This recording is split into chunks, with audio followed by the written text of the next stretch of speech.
আউযুবিল্লাহি মিনাশ শাইতানির রাজিম। বিসমিল্লাহির রাহমানির রাহিম। সূরা মুজাম্মিল। আয়াত 4 অথবা তদপেক্ষা বেশি। আর কুরআন আবৃত্তি করো ধীরে ধীরে, স্পষ্ট ও সুন্দরভাবে। আয়াতের তাফসীর। অথবা তার চাইতে বেশি। 1 আর কুরআন আবৃত্তি করো ধীরে ধীরে, স্পষ্ট ও সুন্দরভাবে। 2 এটা এর পরিবর্ত স্বরূপ, বদল। অর্থাৎ এই কিয়াম যদি অর্ধরাত থেকে কিছু কম, 1/3 হয় অথবা কিছু বেশি, 2/3 হয়, তাতে কোনো দোষ নেই।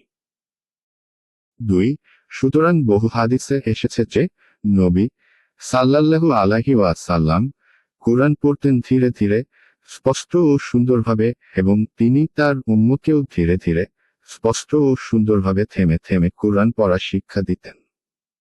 আয়াত 5 আমি তোমার প্রতি অবতীর্ণ করেছি গুরুত্বপূর্ণ বাণী।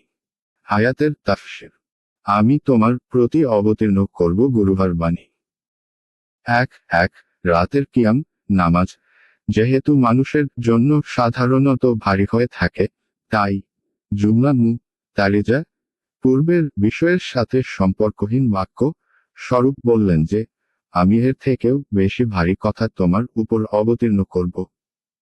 অর্থাৎ কুরআন, যার বিধি বিধানের উপর আমল করা, তার নির্ধারিত সীমা রক্ষা করা এবং তার দাওয়াত ও প্রচার অতি কঠিন ও ভারী কাজ।